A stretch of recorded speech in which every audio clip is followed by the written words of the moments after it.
Welcome welcome to అధ్యయన learning. Computer అవేర్నెస్కి సంబంధించి database కాన్సెప్ట్స్లో కొన్ని ఎంసీక్యూఎస్కి సంబంధించిన క్వశ్చన్స్ కొన్ని పరిశీలించడం. జనరల్గా మనకు కాంపిటేటివ్ ఎగ్జామ్లో ఎంసీక్యూఎస్ ఎట్లా ఉండొచ్చు.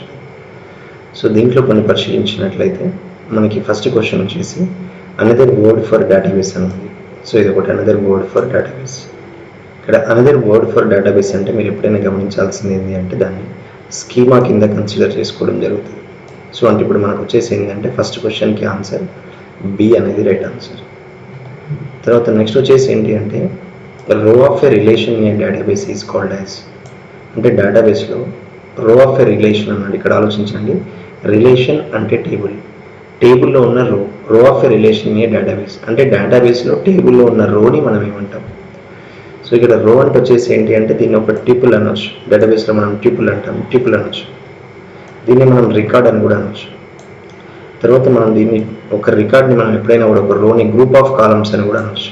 సో కాబట్టి ఇప్పుడు మనకు సెకండ్ క్వశ్చన్కి రైట్ ఆన్సర్ వచ్చేసి ఏంటి అంటే so all of the above అని రైట్ ఆన్సర్ ఉంటుంది.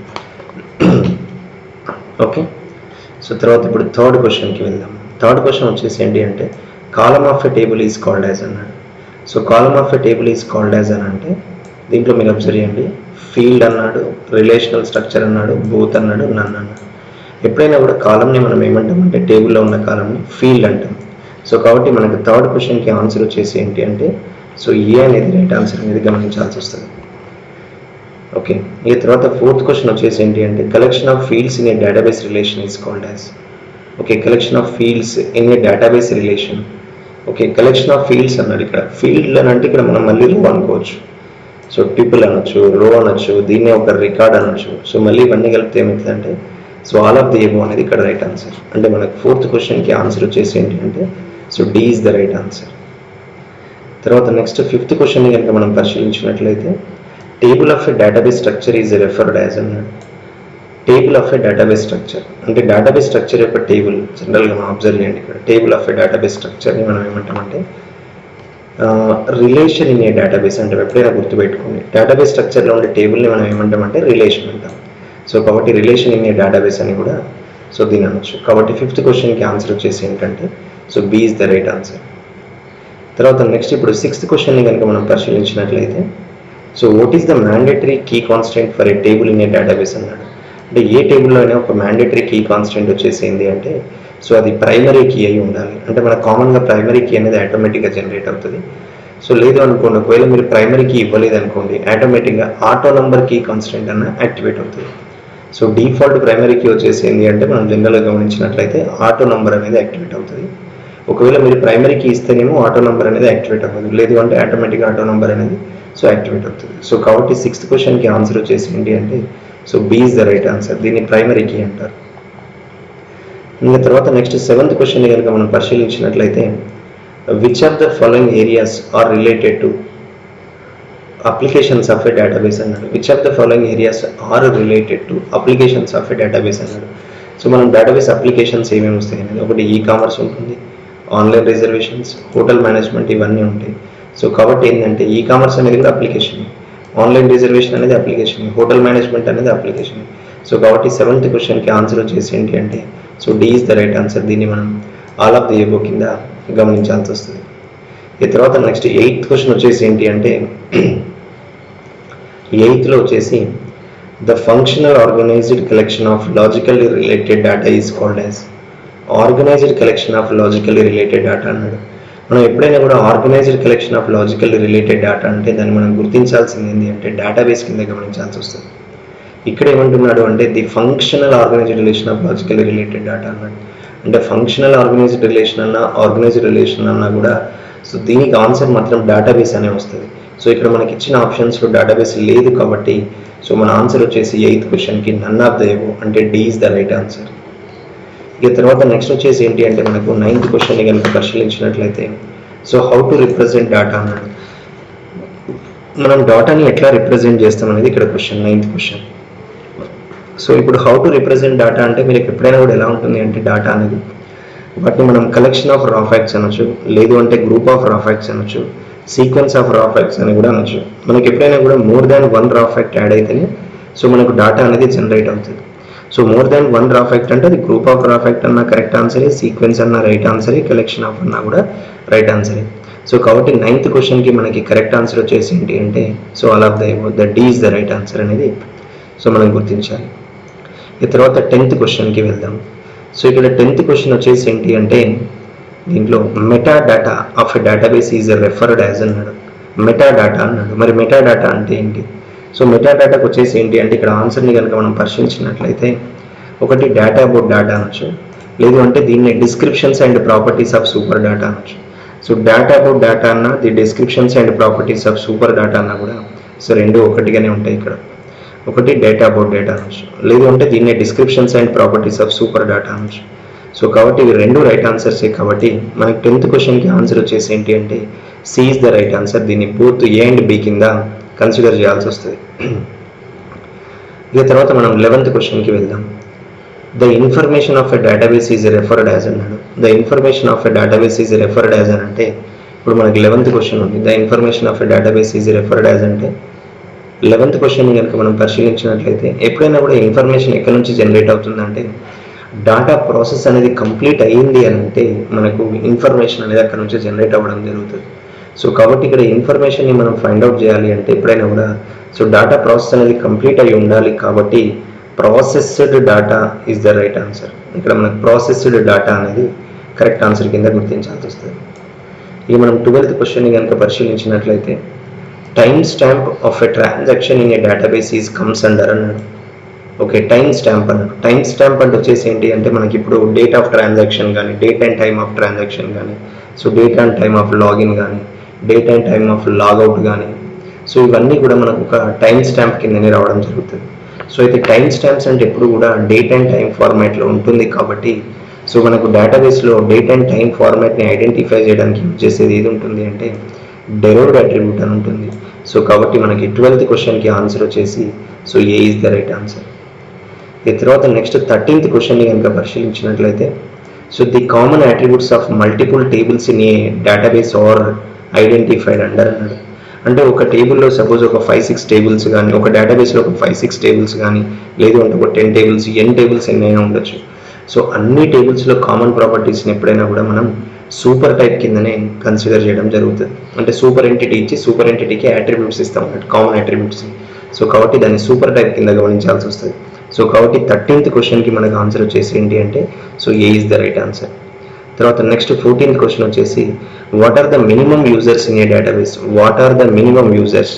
Okay, so what are the minimum users in a database అంటాం. మరి మనకి డేటాబేస్లో మినిమం యూజర్స్ ఏముంటాయి?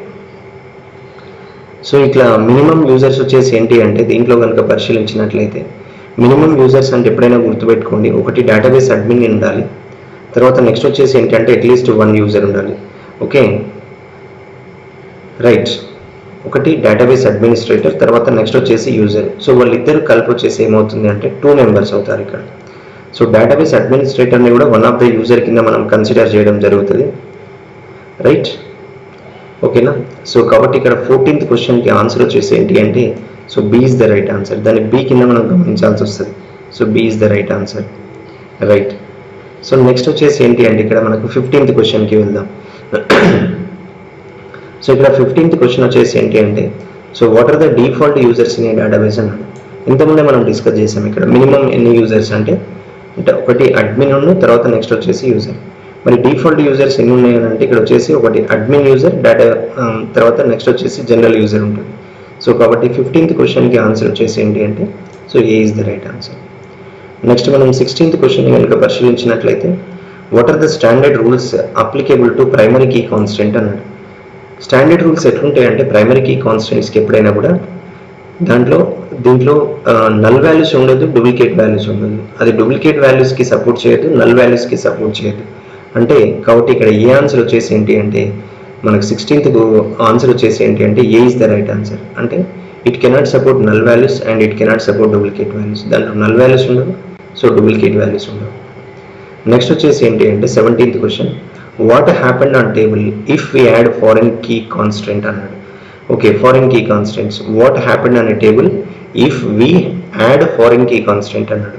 మనం ఎప్పుడైనా ఫారిన్ కీ కాన్స్టెంట్స్ని కనుక మనం యాడ్ చేసినట్లయితే ఫారిన్ కీ కాన్స్టెంట్స్లో మనకి ఎప్పుడు కూడా ఎలా ఉంటుంది అని అంటే రిలేషన్షిప్ అనేది క్రియేట్ అవుతుంది. సో కాబట్టి ఫారిన్ కీని మనం ఇంప్లిమెంట్ చేసినప్పుడు రిలేషన్షిప్ అనేది యాడ్ అవుతుంది. కాబట్టి సో 17th క్వశ్చన్కి ఆన్సర్ వచ్చేసి ఏంటి అంటే so B is the right answer. Now to create relationship అని ఉంటుంది ఇక్కడ ఆన్సర్, గుర్తుపెట్టుకోండి అక్కడ. రైట్. ఈ తర్వాత నెక్స్ట్ పాయింట్ని కనుక పరిశీలించినట్లయితే నెక్స్ట్ పాయింట్లో మీరు అబ్జర్వ్ చేసినట్లయితే ఓకే దీంట్లోనే మనం 18th క్వశ్చన్కి వెళ్దాం. Why table is called as relation in a database అన్నాడు. మరి డేటాబేస్లో టేబుల్ని మనం రిలేషన్ అని ఎందుకంటాం?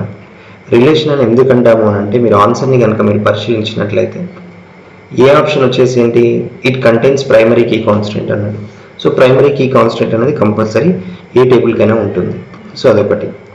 లేదు అంటే నెక్స్ట్ వచ్చేసి ఏంటి అంటే ఇంకొక ఆప్షన్ వచ్చేసి ఏమన్నాడు ఇక్కడ, all non key attributes are dependent on key attribute. ఇది కూడా రిలేషన్కి కరెక్టే.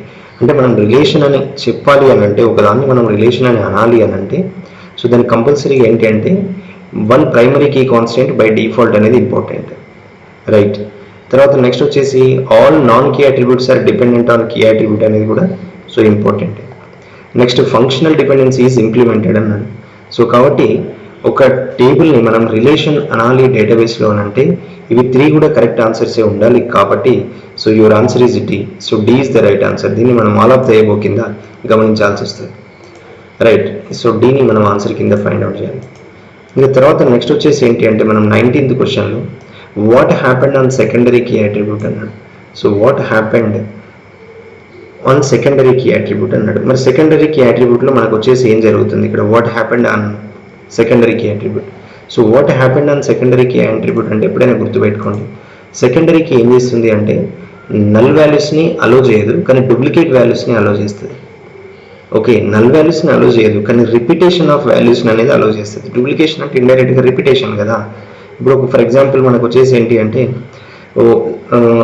సేమ్ ఎంప్లాయీస్ ఒక 2-3 ఎంప్లాయీస్ ఒకటే డిపార్ట్మెంట్లో వర్క్ చేయొచ్చు. రైట్. ఇప్పుడు ఏ ఎంప్లాయీ ఉన్నాడు, బి ఎంప్లాయీ ఉన్నాడు, సి ఎంప్లాయీ ఉన్నాడు, వీళ్ళందరూ కూడా సేమ్ డిపార్ట్మెంట్లో వర్క్ చేయొచ్చు. ఫర్ ఎగ్జాంపుల్ మనకు 104 డిపార్ట్మెంట్ ఉంది. సో 104 డిపార్ట్మెంట్లో వీళ్ళు వర్క్ చేయొచ్చు. అంటే ఇప్పుడు 3 ఎంప్లాయీస్కి వర్కింగ్ డిపార్ట్మెంట్ ఏంటి, 104 104 104 అని ఉంటుంది.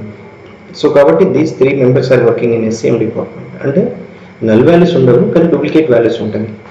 మళ్ళీ డిపార్ట్మెంట్ నెంబర్ లేకుండా ఎంప్లాయీ ఉన్నాడు. సో కాబట్టి మనకి ఇప్పుడు ఏంటంటే ఇక్కడ బి అండ్ సి రెండు కూడా కరెక్ట్ ఆన్సర్స్. అంటే బోత్ బి అండ్ సి అంటే ఇప్పుడు మనకి 19th క్వశ్చన్కి ఆన్సర్ వచ్చేసి ఏంటి అంటే so D is the right answer. తర్వాత మీరు 20 క్వశ్చన్ని కనుక మనం పరిశీలించినట్లయితే associative entity is referred as అన్నాడు. రైట్. అసోసియేటివ్ ఎంటిటీని ఎప్పుడు కూడా మనం ఏం చేస్తామనంటే రిలేషనల్ ఎంటిటీ కింద దాన్ని కన్సిడర్ చేయడం అనేది జరుగుతుంది. రిలేషన్ అనేది క్రియేట్ అవుతుంది. అసోసియేటివ్ ఎంటిటీ బేస్ చేసుకుని ఎప్పుడైనా కూడా 2 or 3 టేబుల్స్కి కానీ n టేబుల్స్కి కానీ సో రిలేషన్షిప్ అనేది మనం ఫామ్ చేయడం జరుగుతుంది. సో కాబట్టి ఇక్కడ 20 క్వశ్చన్కి ఆన్సర్ వచ్చేసి ఏంటి అంటే so A is the right answer. దీన్ని మనం రిలేషనల్ ఎంటిటీ కింద గమనించాల్సి వస్తుంది. సో ఇది మనకు జనరల్గా MCQSలో పార్ట్ 1కి సంబంధించిన క్వశ్చన్స్ మీకు అందివ్వడం జరుగుతుంది. సో ఇట్లాంటి లేటెస్ట్ MCQS అప్డేట్స్ కోసం మన ఛానల్ని సబ్స్క్రైబ్ చేయండి. సో మన ఛానల్ వచ్చేసి ఏంటంటే అధ్యయన ఈ-లెర్నింగ్ అని ఉంటుంది. మీరు యూట్యూబ్లో టైప్ చేస్తే ఇది వస్తుంది. So please subscribe. And this content is exclusively for the Adhyana e-learning only. So thank you everyone. So wish you good luck to all for your competitive examinations.